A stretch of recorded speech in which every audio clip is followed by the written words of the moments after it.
Okay, there you go. Okay, there you go. Okay, guys, this is the Beyond the Dojo podcast. I'm Lauren. I'm Jeremiah.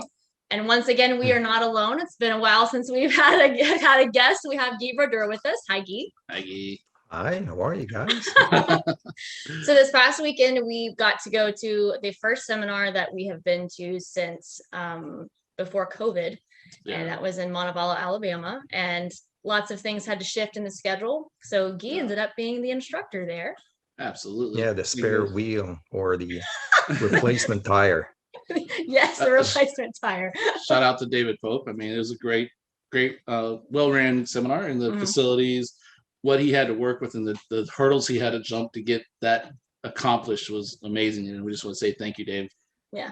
Oh, yes. Thank you, Dave. Yeah. Thank you, Dave. It was really good. Yeah. And I was glad that they chose me to go. To me, it's a restart as well. Not only you, but to me as well, to restart after all the pandemic and everything. So I've been continuing the teaching around here. Excuse my English, by the way, I might mess up. And I've been teaching outside because I don't have a dojo right now. It's going to be open in September again. So yeah, to me, it was a restart. Fantastic. Yeah. Well, this was the first seminar that I've trained with you. Oh, well, no, see, you did one online with Scott Langley at one point, and I did that one. And then Jeremiah trained with him online one time too, right? Yeah, but there's nothing like the real thing. I know. Being in the room and just going at it is so much better. So. Oh, yeah. Yeah, definitely way better to train in person again and get that It's feedback. the perfume. Oh, yes, okay. Yeah, that's what we figured. Yeah, you definitely smell pretty good. So all right, well, you want to start it up? Okay, well, for the first thing, Guy, is we just wanted to ask if you could share a little bit about how you got started in karate, kind of your background maybe up to this point, if you'd be willing to share that. Okay, well, thank you, first of all, for having me over for that podcast. Well, I started karate. I was about to be 14 years old. That's 2 years ago. Yeah. That's 1979. And so 42 years this year. And actually, I'm talking a little, low because somebody's working upstairs. Okay. And so I had the choice of going ballroom dancing with my brother and sister, or going to something else. And I saw a poster at high school of karate, and I said that would be interesting because my mother didn't want me to do boxing for different reasons. Didn't want me to turn out to be maybe a bum. That's what she had in her mind. Not that boxers are all like that, not at all, but that was her idea. Mm-hmm. And then I said karate, and she said fine. And I already had posters of Bruce Lee since the early 70s in my room, like who did not? That and a Lamborghini and another actress on the wall, but but mainly was just that, and started in 1979, and things went on to competition, which at the beginning I didn't like to do kata at all. I didn't like kata. Yeah. And I only wanted to go fight. I had 3 older brothers at home who kicked my ass off on Monday, Tuesday, Wednesday, Thursday. So I had to learn to move a bit. They were nice guys anyways. And what else? Well, I started to do competition and started to win.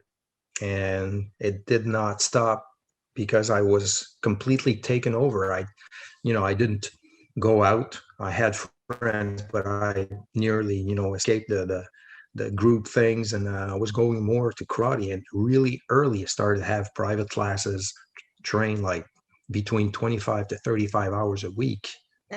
So that was before going to school. That was sometimes lunchtime, coming back from school, go back to eat back home, and classes at night. And I had private classes in the weekends, and sometimes a bunch of friends together. I was the youngest all the time, but a bunch of friends together go reach out in parks, or we had the key to the dojo and go train together on different things. If it was not karate purely, it was like skills, anything that helped karate at all. But that was only karate in those years. And then competition came, and pardon me? How old were you whenever you first started getting into competition? Oh, the very first one, I was 14, but it was horrible. I mean, it was more like a first experience. And it was at the University of Montreal. I was a white belt. And I remember going, no, a yellow belt. And then I started to do Heian Nidan. And I remember going, Heian Nidan. 2 breath. I used 2 breath to do the whole kata, and the kata took about 10 seconds to be finished. So, and the first time I won, I was brown belt, 3rd Q, and it was an inter-provincial championship, and I almost got lucky to win. I had the attitude, my technical skills were just so, but I had, a fighting attitude while doing it, so gave me 3rd place, and I started to like kata from that day on. And the next year I was in the black belt. No, I won the division, and then the year after was the black belt, and I won the division. And just about a month after I passed Shodan, I was already on the Quebec team for the national championship, and it was in kata only, individual kata and team kata. And team kata really helped me to improve because I was with people who were my seniors, and I had to learn kata like that. But fortunately, I had, and it's not all my fault. It's sometimes the interest into it and the genes that my parents gave me. And I used to be a gymnast, so it helped. But I had a big interest into it, and my instructor said, "Do you know this kata?" Like I'm going to say, let's say Nijushio. I said, "Nope, never seen it." But I said to him, "Do it once." Okay, and I did it. It took one time, copying and then following, and then I've learned so many kata in 1 year. It was incredible. So it was like a one-time deal doing a kata and then learning it, and then trying to copy the guys how to do it and timing and everything like that. And it never stopped. And going after that, after the Canadian championships to the world level. And it was like training, immense training, like you barf training after that. I'm sorry to say it this way, but you're tired of doing the same kata over and over and over again, to the point where you know it so much, it's incredible. But having said that, winning a competition doesn't mean that you know the kata itself. It means you know the performance of it, how to do a kibarechi or gerambarai or stuff like that, or how to do chump better than others. But this is more like physical, athletic approach. Doesn't mean that you know what's going on in the fight itself. You just take it in a way where the Japanese instructed us, which is the guy attacks you with a noizuki, willingly on the right side, willingly at this distance, willingly at this height, with this arm, this leg. So it all helps. But when you start, I actually started to do kata application way after, because I got to be 90 and 90-ish, 95 or so, 94, 95. I got to be alone. I had no instructors. I threw them all out because, well, it's a big word, but one of them did. And then I started to train once. I was invited over to a seminar with Vince Morris, British guy, and super nice and brilliant. But he was not a technician, but he was a real street fighter, and he still is today. He's the same age as Steve. And just about a month later, I got invited by John Gross, which you probably know him. I don't know. And he invited me over for Steve Hubel. And that's where my life just changed like that, and never quit. It was like a reborn experience. I had to scratch everything that I had learned over the years, the ideas of how to think, to bring the new one in. And I already started just about at the same time traditional jiu-jitsu, grappling and throwing down and stuff like that. So everything came like a perfect storm. Just about the same explanation as that. I got lucky. I had the interest. I had still physical skills, and I had the best instructors ever. I mean, not only in Steve, but the guy in jiu-jitsu as well. Right. And then I started to do Brazilian Jiu-Jitsu. So it's a mix-up of all this, because only one approach onto the martial art is really not enough. Right. Either you're a Jiu-Jitsu guy, it's not enough. You're a karate guy, it's not enough. You're a traditional Jiu-Jitsu, which is different, it's not enough. You still have to have all these skills. And plus, I train, I do your stuff, Lauren, like weight training once in a while. Actually, I restarted last night, which is why I'm in pain this morning. And, like that.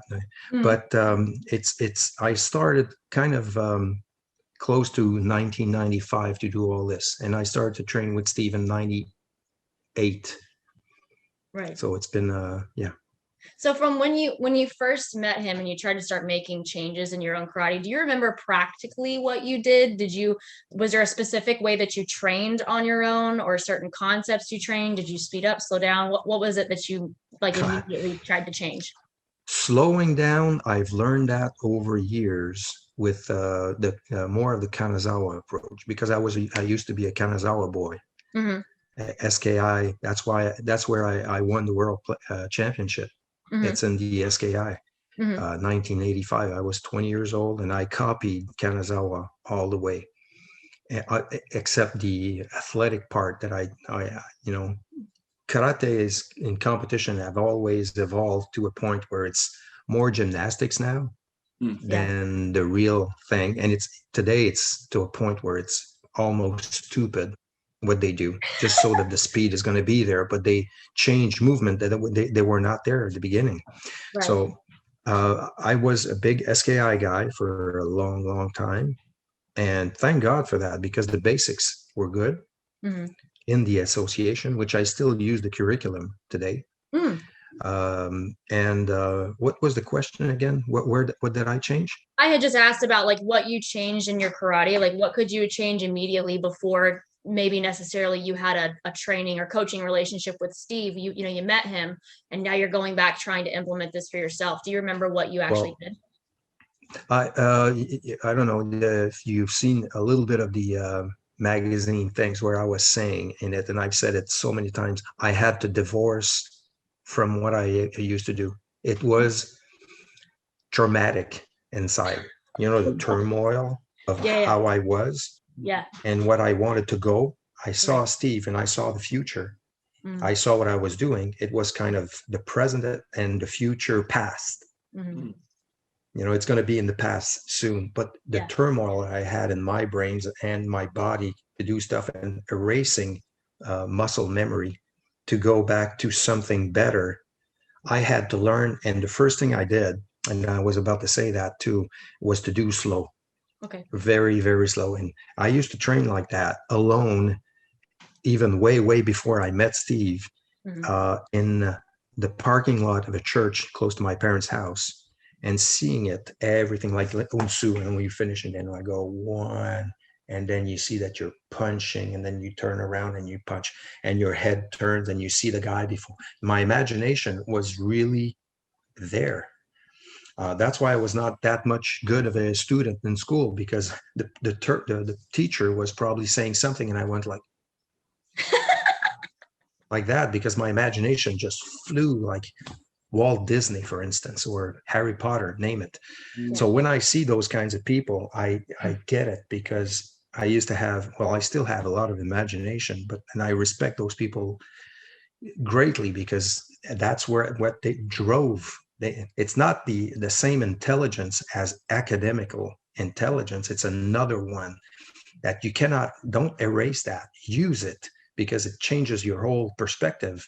And this can help you as a teacher to teach people who have problems understanding what you're saying, because how many instructors, they have good ideas and they're trying to put it on, in a class, but they're in their own world and they don't communicate that type of thinking to somebody else, which they're looking in, they're in the back and they're saying os, but actually they're glazed, totally glazed. It's like os. So it's not really true. They're saying os, but actually they don't understand what the hell the guy's teaching. But the imagination part of a good teacher, I think, is to see what the least, and I don't want to be insulting or anything like that, but the least imaginative person, or I won't, it's a wrong word, okay? Least intelligent person, let's say. Mm-hmm. And you look at that person, or the youngest, the least mature, and you look at them and you go, he doesn't understand one bit. Okay, but if I'm doing it physically at the same time, it's like I'm a TV set right now. So they're going to watch like this. Oh, and just a little bit like we did, I was explaining Godan, you remember, and the movement where you go Haishuke, and seeing with 3 people just gave an idea of it, and it's visual, and you have to be like that. So it's not something that you talk and it goes there, but there's no film passing through. You have to bring a movie to the set, and then people watch it and go, now I get what he meant by it, every single angle. And there's one guy who taught me that, and his name is Steve Hubel. But the thing is, what I took from him is not only the physical doing, how to do stuff, it's how to think. It's to change my mind so I could forget whatever I was doing before, or not forget, but at least modify it, and put it into a new perspective and work at it until it got better and better and better. Of course, I still will go to Steve, which it's going to be in about a month from now, and he's going to look at me and go, especially this one. Yeah. And sometimes he'll go, so, and when he goes, so, this goes like that. Hair goes up. But it's rare. But it happened to me a few times over time. Nice. So yeah, I know who I have to not please, but if he is satisfied with what I do, it's a plus, it's a plus on this arm, and in my heart, whatever. I love to do what I have to do. And to me, I was saying to somebody who was commenting on the net, how I had people who was interested in what I was doing. I said, in my case, my enthusiasm is, I'm still like a kid, and I still have to learn so much, and I'm not impressed one bit of what I'm doing right now. It's just, I feel like I'm behind where I should be. Really? Plainly. Yeah. Oh yeah. There's so many things need to be learned. And I watch, you have to watch different, if not different sports totally, to see, I didn't think of that before. And you watch dancing, footwork that they do, and you watch golf, or you watch baseball, you watch the mechanics of what they're doing, and you go, I could apply that to karate and it'll help people. Or certain moves that are, let's say, for instance, kata moves. There's so many hidden secrets in there that even the Japanese have no clue, because they're only concentrating on competition and winning medals. So the essence of the movement is totally out. It's out the window, and they don't know what they're talking about. That's for generations way before me. They were only gathered to train at the instructor program, to be tough, winning competition, bring it back to Japan, bringing the name of the Shotokan, which is a good thing though, the name of Shotokan across the world. They succeeded. But if you ask them what these movements meant, it took Europeans and Americans and Canadians and all that to get it out, because they had no clue. If you see videos of that today, they could be technically perfect and wonderful to watch. The minute that they're talking about bunkai, make yourself a pot of popcorn and watch something else. Right. It's and I'm being polite. It's absolutely shameful what they're put it on. Thinking that people, and there are still, again, a bunch of people that would say, oh, he's Japanese, he's good. Oh. It doesn't matter. I'm not sold on that. Neither I'm a guy from Quebec. Should I know hockey? The answer is no. And I told you, Jeremiah, in the changing room, I know nothing about it. How to put skates on. Big deal. So, that's my point of view on that. So, and there's a lot of stuff that, besides that, not only kata, but, how to use timing, footwork, and different types of how to see, how to think, how to open breakers in your brain that you didn't know that you had the skills, but you do have it inside of you. It's just nobody said that famous phrase to you that goes, that's it. That's what I wanted to hear. And I like to open all those. This past weekend was the hand glowed on thing where he said the 3 different people. That to me was like, oh, I never thought of that. Never thought of that. And it just was those aha moments, right? Yeah. It's cool. And that's what I like to go into seminars for, is to get those moments where you go, oh, I know that move. I've been doing that move for years. Oh, wow. Is that what that move is? I literally thought that when he did. I was like, and then started thinking other kata and how that happens. And then the application was just like, yes, it was worth it. It was worth it. Excuse me. It was worth the 6, 7, 8 hour drive. It was worth all that just for that 3 minutes. Yeah. Thank you. So that was just like, I'm good. And whatever we do for the rest of the weekend, I'm good. Yeah. Well, that's what seminars. But the thing is, this if you can watch it and remember that part, it's not only that part, it's everywhere. Yeah. Anytime that you go forward into an opponent, he's gonna hit you right there, not here, not there, not the. So you have to be prepared to protect yourself all the time. So when I did about 12 years ago, I did video recordings of all the katas from Heian to NP, Heian Shodan to NP. So I did video 1 and video 2 on that.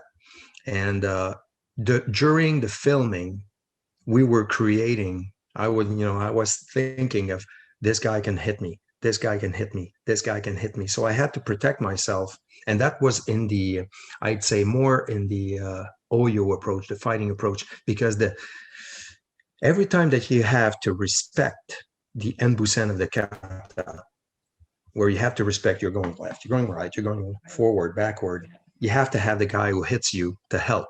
It has to be at the right place, at the right timing, at the right height, or the application doesn't look good. Right. And this is only one aspect of the thing, but it's, I wouldn't say a lie, but close to, because it'll never happen this way. If you have to respect the enbusen all the time, you're dead. If you, let's say you have to go forward on Heian Nidan, it's not going to work all the time. You might, depending on what you think about it or how you see the application. If you do a sen no sen or a go no sen, you're blocking, countering, or the guy just goes in and you just pop Urazuki in the face. And if the footwork has to change, where the enbusen has nothing to do with it. Let's say, for instance, Teki Shodan, we're always going there, Teki Shodan, left and right. If you play in a different matter, you'll find that the joints, it's going to be like a flower bouquet going like that, because now you found out that, wow, there's so much things I can do. And Teki Shodan is just a treasure chest of stuff. It's too bad I didn't have the time to go through that during the weekend, because people would go like that. And you take that and you apply it to different movement that they look alike. I don't know if you remember when we were talking about Uchiuke and the crossing technique, everything crosses in front of you like that. They look alike. Ageuke looks like Uchiuke, and Manjiuke and Kosauke and all Shotokan, they all look alike, and Basai and Gerambarai and stuff like that. It's just that when you start to think this way, you're changing the gears inside your brain to a new point of view, and then you see, hey, I can protect myself anytime. And then you get to be better at doing it. I liked what you had said, which Steve has made similar points before, that you said, you're just fighting against air molecules when you're doing it against the air, and it doesn't feel the same as doing it against a person. So practicing like that same pattern against your arm versus me just practicing it against the air made a world of difference as far as the timing and stuff goes. But then I think that sometimes people will train and they will feel something, and because they think it feels good, they think that it's right. So how do you kind of balance the two? You talked about training on your own quite a bit. If you're not immediately getting that coaching feedback from someone you're modeling your karate after, how do you balance like what you're training with how it's feeling versus it actually being correct? How do you kind of marry those concepts? Do you kind of follow what I'm asking? Kind of. Tell me if I'm wrong in the way I'm understanding it.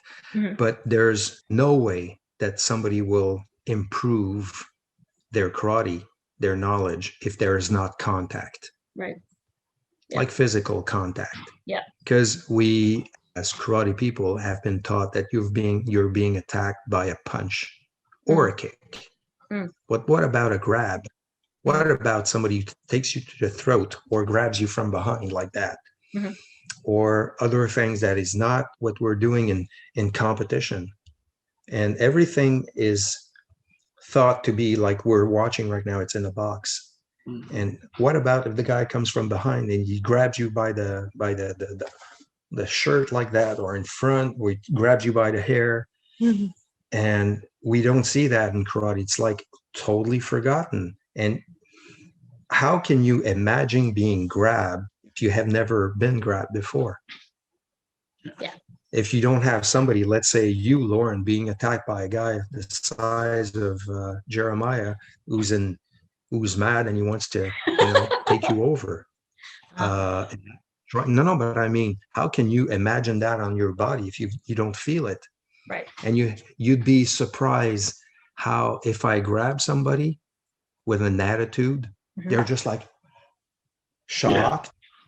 And it's about 101% of the time, because people they train to be nice. They're in a dojo surrounding, so everybody is a nice person.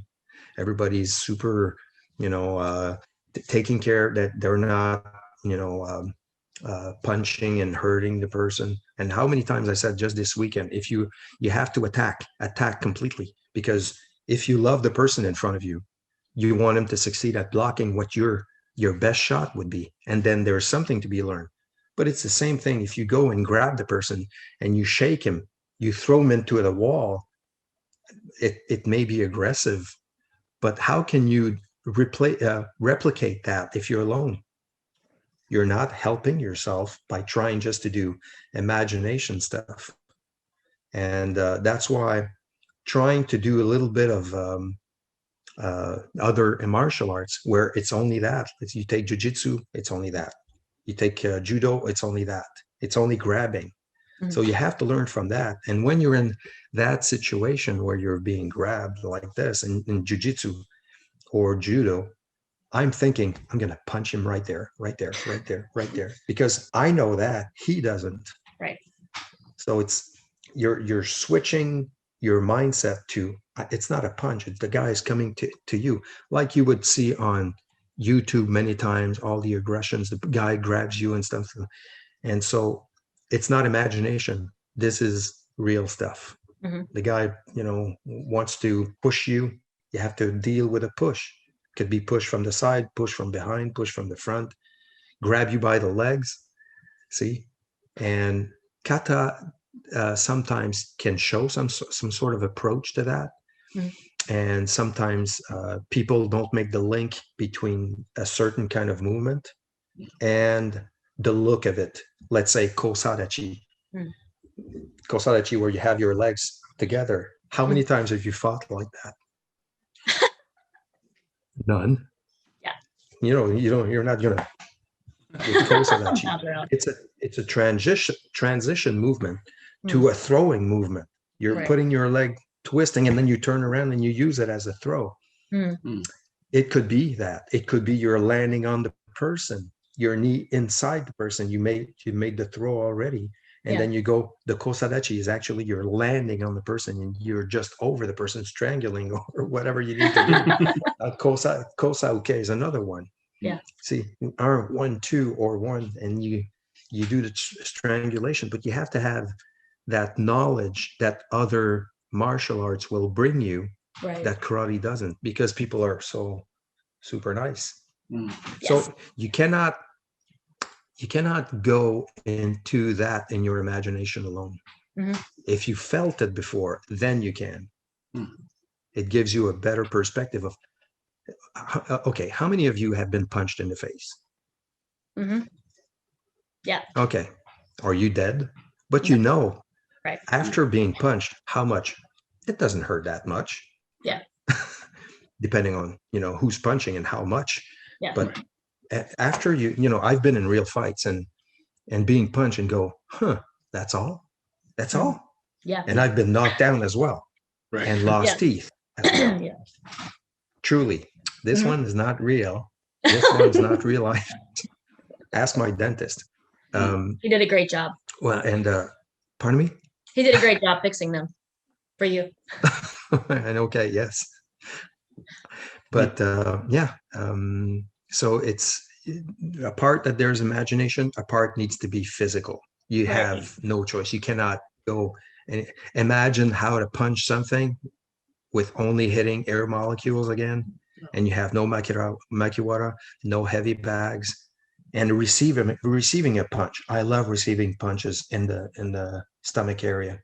Yeah. Just so that to feel that how much can you take, and then use the position just to move and absorb and the whole thing. It's very technical sometimes, but sometimes you have to take the physical part and feel what it is to be, let's say we're working on a wrist lock.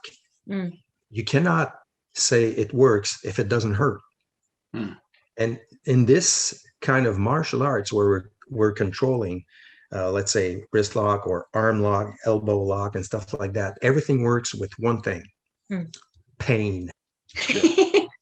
Yeah. If there's no pain, the answer is no. It's negative. It's not working. Yeah. Now, we can't do that with this all the time, or punch the person in the nuts and break his knee or something like that. But there's at least a part of work the distance and see what the body mechanics change when there's a active punch. And that's where sometimes you should try that with your students, the Hollywood night, where everybody is a stunt man. And which kid hasn't done the That is a really cool idea. And then actually. That's really, we're stealing that one for sure. Yeah, kids would love that. Yeah. And Hollywood night is the one where you could take your application and now you see what the physique will do when you do, let's say, uraken, and you do uraken pow in the face, and then the body's all open, then you do keag in the nuts, or the opposite or stuff like that, but the kids will just go, wow, I love that. And they'll come home talking to their parents, we were doing Hollywood. And I did that sometimes, and I made teams, which, okay, this is team from Hollywood, this one from Bollywood, this one from let's say, whatever. and then they're competing into that same, let's say, space of kata, which is called, let's say, Heian Nidan, where it's the Uraken Yokogiri, and show me what your team of actors did. And then we film it, and then we're giving points. And then it gives them a sense of there's an adventure tonight.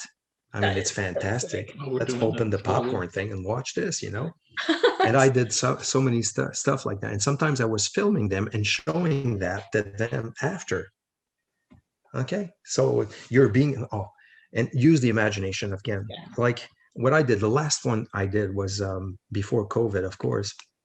And we had teams like that where, okay, it's the, let's say we're taking still the Heian Nidan approach, and you're the good guy, but you're being attacked by zombies, vampires, and dead people, whatever, and the dead people comes, and then you'd have to do uraken and yokogiri and stuff like that. But they have to act the thing, and they're laughing, they're having a good time, but they're learning that there's a reaction to an action.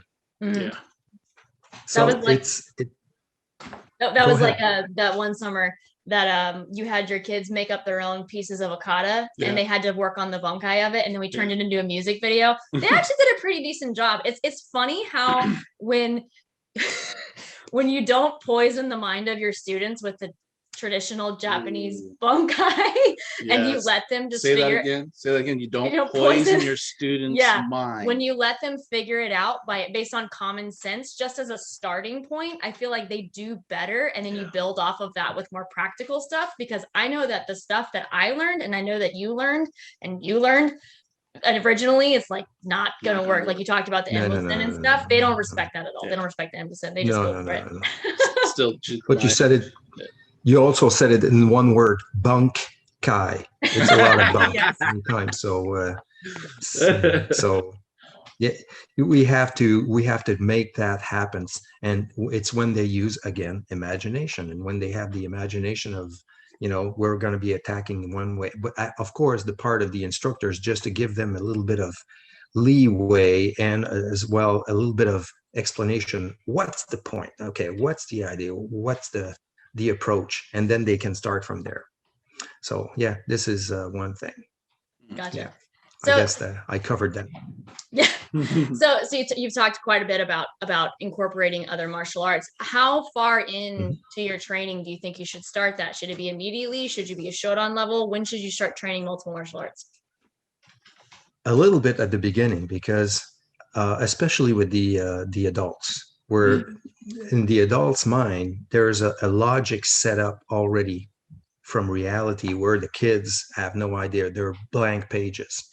So you can do pretty much what you want to do with the kids, but the adults who has lived a bit more, has more experience, life experience, you have to show them that, why do we do this on Heian Shodan, and then we do Geran Barai, and then we do let's say Heian Sandan. What is this? To me, Heian Sandan, this movement, when I was even Yondan, looking at, that's before I met Steve, looking at it, and I went, I mean, they were smoking good stuff in Japan to invent such a movement, or they were drinking sake night in and night out, because the movement to me made no sense. Standing up 2 feet glued together and doing a crossing movement like that, and especially when they show the hip going like this, like congas, I don't know. So it made no sense to me. So when the first question I asked to Steve, and I was in the staircase of the Langford Hotel in Orlando, and I asked him, the first question was exactly that movement. What the heck is this? And he looked at me, said, well, there's many things you can do with that. And that was the end. And then I said, well, this guy knows, but he doesn't want to give it away. He doesn't want to give it away to somebody who's asking him in a staircase outside in an hotel. Maybe he just wants to take my stuff and go back home and explain that he invented that. Steve's idea on giving stuff away that people don't necessarily deserve to have that knowledge. Right. So this is a big thing. I mean, you have to have a big open mind, and yes, the other martial arts help. And yes, you have to say that all the slow movement in a kata is a trap, meaning that there's no slow movement in any fights. So every time that you stop at a slow movement, and then you have to do a slow one like Yondan, for and then you turn 1, 2, 3. If you take that slow movement away, you'll find out pretty much what the movement meant. Oh, it helps, because it does not exist. Why do we do that fast here and then we do it slow there? It's a question of balance. It's to try to learn where your center is, and you can shift it, because it's like at the beginning of trying to make you shift your body weight wherever you want to do it, anytime you decide to do it. But it has no purpose. It has no other purpose logically as a fighting tool. Doesn't make sense. Right.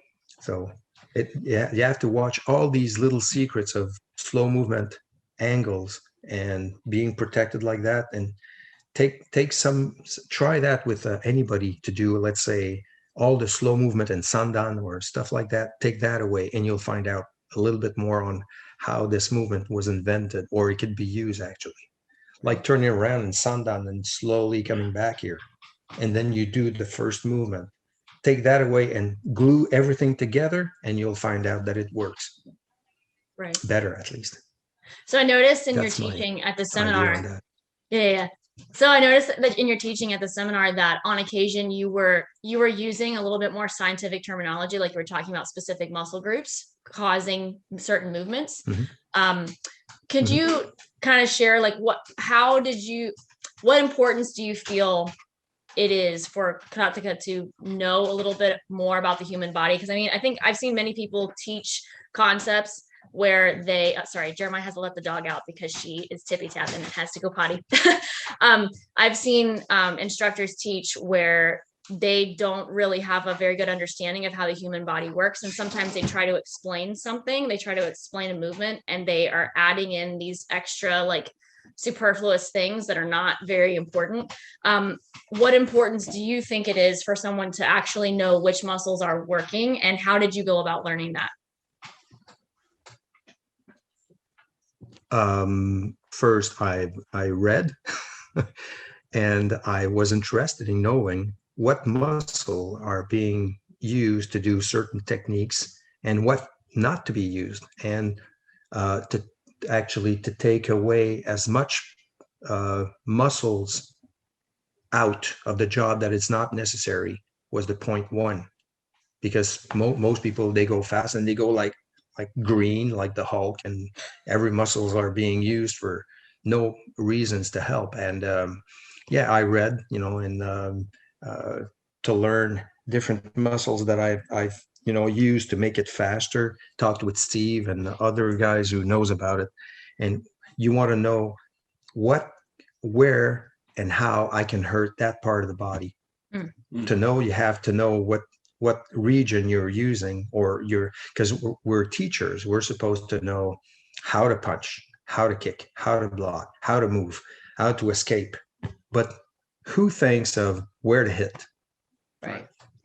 What are you going to affect if you're punching here, or you use your fingers in the throat here, or you're taking the clavicle out or the throat out, or the different places in the body. I'm not a scientific genius whatsoever, but at least as long as you know the basic muscle groups, that helps.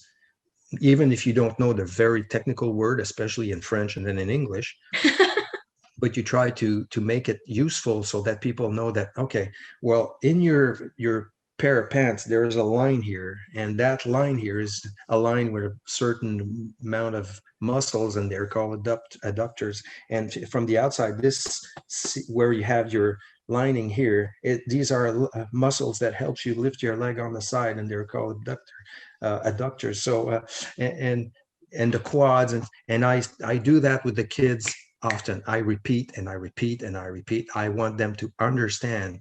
And the psoas, and they all know abs, Right. The abs are easy, biceps kind of easy, but they have no knowledge of that. And it's important to me, like a little bit of history into karate, where it comes from, who brought this and that, not to be, let's say, demanding on, they have to know, the original, where this kata come from, absolutely, or what it means, but just a bit. And the knowledge of your body, because it's your thing, you should know a little bit more about this, more than the regular dude that walks on the street that has no clue and no apparent use to it. But it's our job to put a little bit of science knowledge into their brains until we might hit a few people that are really interested in knowing that, oh, I don't have to use the biceps when I lengthen my arms. I don't have to use my biceps or my triceps when I pull, or other part of the body. This is a bone. I have to use the bone. This is the radius. This is the ulna. This is, and just a little bit like that, not to sound, like big words, right, to make yourself sound like you're an intelligent person. It's just a question of a little bit of knowledge so that people know more than, this is a finger and this is an elbow, and, just a little bit more. And right, bones are one thing, and muscles is another, ligaments is another, but you don't want to go overboard with that. Just as little information, and what can bring certain angle in your foot, let's say, more strength to your technique and stability, and it ends there. Make it simple, stupid. not to some instructors that I see, and I'm not going to name names. They're just like, blah, blah, blah, blah, blah, blah, blah, blah, blah. And they look at, and everybody's just glazed because there's so much information, which 90% of that is absolutely no use. And people are losing interest. Right. And you're not watching the instructor. You're looking at the people and you go, they're totally glazed. They're like, animals on the side of the street like that and waiting for the car to pass and poof. So, and making jokes, of course, is part of the deal as well, make it fun and interesting. So my point is just a little bit of science, a little bit of history, and pain. There are 3 ways of learning. 3 ways of learning. You learn first. You look at what the instructor is doing. I'm going to finish up with this one. I'm on, there's a camera. So you go, you look at what the instructor is doing and you copy him. You listen to what the instructor is saying and you try to understand it, and you do it, or you get punched. That third one is pain. This is automatic. Get out of the way, block, do something. And you cannot take the third one out because it's the real one. This is why they came to your dojo, to learn a little bit more, reality. When you go for people and you're maybe big football people, I don't know. But if the guy runs to you and he wants to go through you, well, you have to do the same thinking as in karate. Or opposite, use the football thing and put it in karate, and you'll find that get out of the way is a pretty good deal. There's something 250-pound kind of guy running at 30 miles an hour at you. Maybe it's a good idea to step away, let him go. So ideas like that. It's funny. One of my pet peeves is when karate instructors will try to teach particular movements. And my thought is, if you don't see that type of movement in other sports, there's a good chance that that's not how you should be moving. Like if you see someone who takes off running and you understand like how a sprinter gets out of the blocks or how a lineman gets off the line in football, it's very straightforward. Sometimes we make movements so much more complicated than it's supposed to be. Kind of like you were saying, so that drives me crazy. Like they describe it more complicated than what it's supposed to be, right? Right. Then when you see them do it, they're not doing what they're doing. So it's like that's why pain is a good answer. Absolutely. Because it shows that it doesn't work. Right. So you cannot take that equation away. And there's too much philosophy in karate. Lots of people, instructors, they like to put philosophy on everything, and what they are saying is just like a smoke screen, and it's not reality. It's just not there. It's not going to work. So Bubby dog. She's the killer. Hi, Bubby. What a cutie. What an absolute cutie. There you go. It's not a complete podcast without a dog. So kind of veering in a sensitive direction. So at the seminar, there was a dawn exam and 7 people tested, but only 2 passed. And everyone, I think to the majority of people who were watching, it was evident as to who probably should pass and who shouldn't.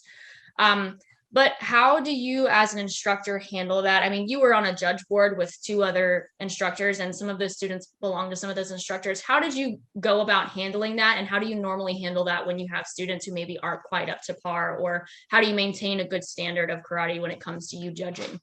The exam is too fast. Should be more time to explain and take notes and explain to the person why it's not working. And we've been going through that during the day that you train, and you could see the attitude in certain students where they were there on Friday and Saturday morning because they had a test, never showed up on Sunday. So to me, it's like, why are you going to that place? Well, I'm going for a black belt test. Yeah, right. Okay, well, try again, And there were a few people who had good attitudes. The Boston people were really, good on that. And even that, one of them didn't pass because he didn't know his curriculum for Nidan and Kata, which is, you cannot go there and not knowing what Aeon Shodan Nidan Sandan Yandan Godan Teki Basarai Kakudai Juinpi and forget about all that because you're working on your Sandan kata. It's not enough. It's supposed to be an add up stuff till you get to that point. Right. You cannot forget what happened in the past. So but it's a technical thing. He's just going to learn it and it's going to go like that. I mean, great attitude people, and you can feel it inside, where you could see the other ones that came for the exam and you saw the results as well. But it's the instructor job to put them in their place. But the instructor should be put in his place to start with, because that's where it starts. Karate is not only a mind thing. It has to be good technically, and you explain what the body should be doing in basic, and basics are basics. If you don't have the basics, you're not going to go up. It's like losing the 5 first steps or stair to go up to the second floor, and you're thinking you're going to go up, but there is half of it that's not built properly, and that's what we saw. It was just not good.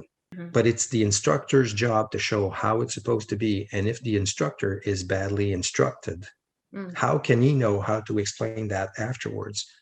The only way is to go to other seminars and when you have all your students being failed, you should look at yourself and say something's wrong.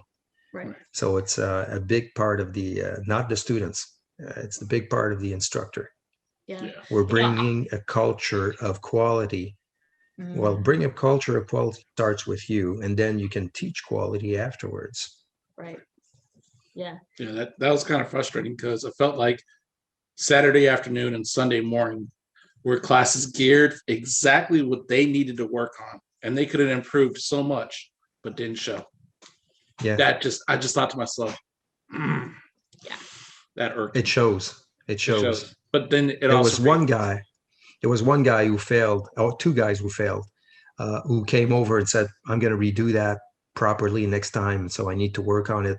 But he did not show up, one of them. And the other one was from Boston, so he had to show up as well. Right. But the heart of that person was great. You could see that, he knew, inside of you that, it's not going to work. And he knew in advance. And we try to help him in advance, but you don't change in one day. Right. It takes a lot of work. You have to go back home and retrain anything. So it's kind of just of like it would have been known more as a private class or and then you go back home and you work at it like you did. You're putting videos, sending to Steve, and then you get a little feedback out of that, which is a tough thing to do because you're being corrected over the phone, right, which is not the same as being live, one in front of the other, and say, okay, try your hips because your hips is going this way, and then you move the person, then okay, feel that now you got your leg being used, and okay, step your heel down or your heel up or shoulder going this way. But it's live. I mean, it's tough to do. Right. Great work out of a video. Yeah. But that's at least you actually, and I said that to Steve, that it was nice seeing good technique coming out of you guys and a few people over there, because from what I was standing watching the rest of the people, they were most of them, they for the level they're supposed to show their dance, quite disappointing. Yeah, quite. But there are people, like Becky. Yeah. And I forgot the guy who trained with you for a little while, Jeremiah. He had the JK badge on. Big tall dude with the bald head. There. Yeah. No, he had good technique. A little too rough, but no, the other guy who had bald hair, he was bald a little bit. I forgot his name. He was next to the wall. You remember that? Shannon. Yeah. I like this guy. And other people as well, they did good. But some people are in tune and to try to do everything fast and show how fast they're bad technically. See, I'm going to show you how bad I am real quick. So instead of, taking my time and trying to do it properly, and that's one thing that I've learned over time, and I'm not talking since I know Steve, way before. When I learn something new, I am the slowest person in the gym because I try to make this machine work to the best of its ability. And if not, I'm going to look at it and then when he says go fast, try to follow. Mm.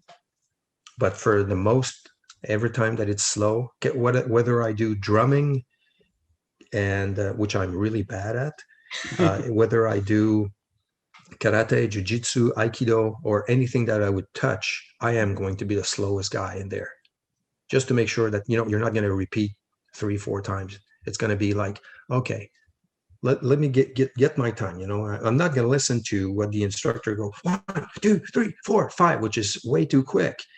And how much time do you have of reflection of what your eye inside you feel about it? Because the count goes too fast. So that's the instructor's problem also. If he counts too fast, there's no analysis of the checklist that should be done. Am my back straight? Is my position complete? Is my hikite good? Am I looking at the right height or direction? All these and there's so many pieces in this body that needs to be aware. And when the count goes like 1, 2, 3, 4, 5, to me, I didn't like that part of the exams where it's hajime and you do your four techniques, and then hajime, you do your 4 techniques. It just showed how bad they were, and not that they're bad people. It's just that the pace was too fast to project quality. Yeah, I have to say, as a student at a seminar, I appreciate so much training slowly in that setting. I mean, I get that it is fun to train hard and fast and get a sweat on and know that you went somewhere and trained really hard for a weekend. But, I like if you have that chance to finally be corrected by an instructor, like we had this weekend, I prefer to be able to move slow enough to be able to feel what's being taught. And I learned that from Steve. Like, I remember the very first seminar with him, I was just like, why do we have to move this slow? I mean, he never did that in our dojo, but I began to see like he's trying to explain all these different concepts that you're trying to get down. There's no way you can get them moving quickly. Yes. Yes. The two of course poisons of them all, speed and power. Right. And people want to go directly to that level, but they don't have it. So you do that in many other sports. Give them they've never played golf, give them a driver and hit the ball. Well, the ball is still there. You haven't touched the ball because you went too fast. You have to, golf is a little bit like karate for that. It's you have to take it slow.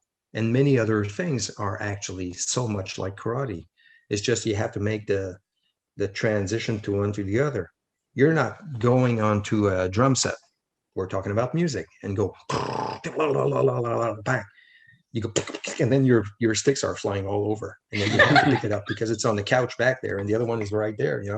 And if I do work in a kitchen, I'm gonna go okay, 1, 2. Oh, that's my finger. No, I have to be careful not to chop that part, and I have to be slow. And then what do you do? Okay, I have to read. I'm super slow. I'm a slow learner, but when I learn something, there's okay, I got acquainted to it, and then I feel at home more and more. And that's why when you see one instructor one time, you don't get the feel of, oh, next time I know how he teaches. So I'm like Steve. How many people, they've seen it once and they go, well, that was interesting. And that's it, because they were looking at a guy who's a master at what he does. And sometimes the explanation that he gives is kind of, what? it often, okay. And how many times I told him, maybe you should try to, take more time into something like this. He does that on purpose sometimes. But what I mean by that is you have to take more time into explaining small things, and just that's enough. Stay on that, and just don't work on no more than that. And try to remember that what your eyes don't see are the things you need to concentrate on, because everything that we see is in front of us. I can see my arms, I cannot see my hips. I cannot see my back leg. I cannot see whatever wrong in my hips. Are they level working? And the timing, is there anything worse or anything more difficult to work on than the timing, your own body timing, I know. how to Oh, do everything at the same times, and everybody just go fast and the hip is finished, or the arm starts at the beginning, but the hip is not engaged. Mm-hmm.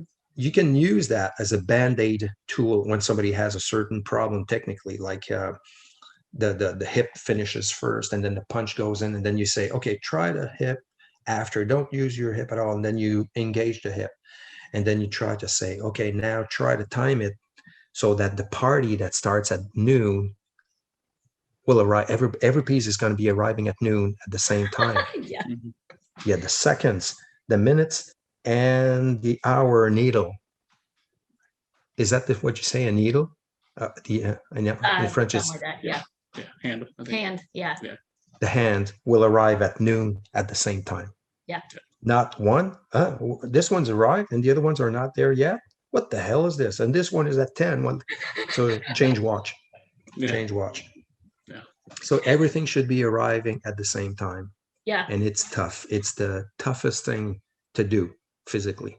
Yeah. Use that in golfing, use that in baseball, use that in anything you have to hit something, or you take away power and have you ever played golf? No. No. I'm terrible. It's sometimes the day that you're going and you say, I don't want to force it at all. And then you watch your ball go, what the hell have I just did? It's fantastic. And it's straight. Mm-hmm. You didn't put power into it. You just let the body go into, and the timing was perfect.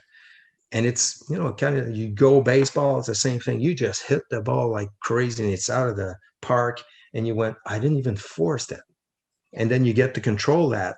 And then you put the kime exactly, well, you know what the word is. So you put kime exactly where it needs to be done. And then you go, it's even farther now. Yeah. And then you start to play gorilla on it and you go, and you miss it completely. That's me. That's on the 18th hole when you play like a monkey the rest of the time, and then you try to. Okay, I'm gonna be mad now. Okay. Did you have any more questions for him? Nah, I'm good. That was a great conversation. Yeah. Well, one more thing. What you working on? What am I working on? So I'm working on Chinte. And like I was telling you, yes, yeah. the biggest problem I've had is between move 3 and 4. So from that conquered eye position into the next one, the stance transition is the worst part, because and I was telling Steve, it's like trying to do it slowly is so difficult because of the direction that you're shifting your weight. So he said, part of it's because I don't have good enough control of my hips and my back leg. So working on that control, trying to get that leg over, and I already have an issue with fudodachi. I can't get the stance right. So. And like I said before, sometimes take away the slow movement. You have to finish everything together and then work on. Yeah, slowing it down. Slowly. And it's just a training tool. You don't have to do it, but just try it sometimes, and try it with somebody holding you. Yeah, you can mention that. Okay. Like your gi, and then you're going. Because your body is not there. Your hip should have been here. And then you play with this. And then you have to do it slow. And you use it. You have to do the physical thing, the grabbing thing or the punching thing. And then you go back to do it slow and even slower. And when you did it very slow, do it slower.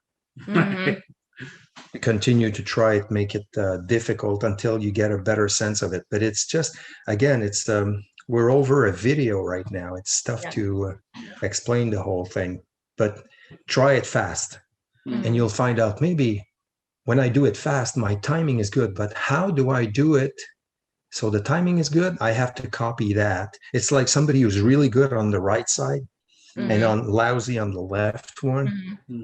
But make a good analysis of your right one, and then you go on the left, and I have to do the same mechanics.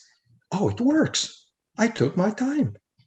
So Dude, pretty did you much just it. really hit me in my leg? I'm not hitting you on purpose. My hand slipped. I'm gonna Oh, have your to have hand- him. your I'm hand gonna have to slipped. have him grab me so that I can Oh, no, practice it's not- the it's thing. not He's drop. talking about big people grabbing little people earlier No, on. he- Okay. You're talking about like the subtle little nudge Yeah, when man. you like you gotta try it both sides. Thing. Dude, you're reading into this, okay? I Yeah, did mate. not say you're bad on one side. Akiwake. Okay, Jeremiah, what are you working on? I'm working on the cross block or the double-handed block in Chinte, and just getting the We hand. decided to work on the same kata right now. Yeah, the hand and the foot kind of coming together when you do the move and around. You know, timing all that correctly, getting the path correct, Yeah. and then getting that. You punch. asked me that question. Yeah, that ski in the beginning of it. I'm doing it through shoulder, and I'm not extending my hand. And it's obvious because now that when you mentioned that on Saturday, I was like, you know what? I am doing it just straight through my shoulder. I'm not trying to extend my arm. Yeah. So yeah. Well, he showed what Steve had said too about the dropping into that first Yeah, part and then coming yeah. up into the round. That's the thing is like for me, when small moves happen, I can't compound them right away. I got to get the one part of the small move, get the nuance of that, and then start adding to it. Because if I try to do too many things at once and I don't have one of those parts, it slaps. I'm done. I can't get it. I add so much unnecessary movement. So you already answered one of your things. You said try to do too many things at once. So right. if I were you, I'd be working only on this part here. And just using your glutes. Not that I want you to watch my ass, but but when you use, but you pulled your shirt up, and then when you go, yeah, and it just, and then you relax and you go for it afterwards. But your speed, try to pump, like you put some sort of a pad right there, and you just pump, and then pump, pump again. And if you feel your tailbone being used and your glutes being used and your lower abs being used, and remember, I never said the word except now, shoulder. Right. Everything is engaging the lower part of the body, and it's super explosive and it's super strong. I mean, your shoulders are not even unequal to what these groups can do. It's not even close. Yeah. You're already a strong guy, so take that away, but try to remember that. And then you pop it up. And working at this distance into a makiwara is one good way to learn it. And there's another exercise that I was thinking all weekend we should try that, and I've forgotten about it. How to use the kata. I mean, I didn't know what to teach this weekend. I just looked and I said, okay, we're going to be doing this, but I didn't have time to do all the things that I wanted to do. It was just like a scratch or a fraction of what I wanted to bring over, which means I might come back later on or do something. But it's just the contact part of it, like I was saying to your Lauren, when you do here and you get to feel that there's somebody grabbing you and you have to move it away, it's only there. And if you do it there, it's like the branch of the tree is already broken and you might try, but it's already finished because there's no connection here and the lower part where you bring it and then everything turns and this is already glued. It doesn't move, it just stays there. Lats are being used, pecs are being used, and it's the hip movement and the back leg that just goes, and you're turning like a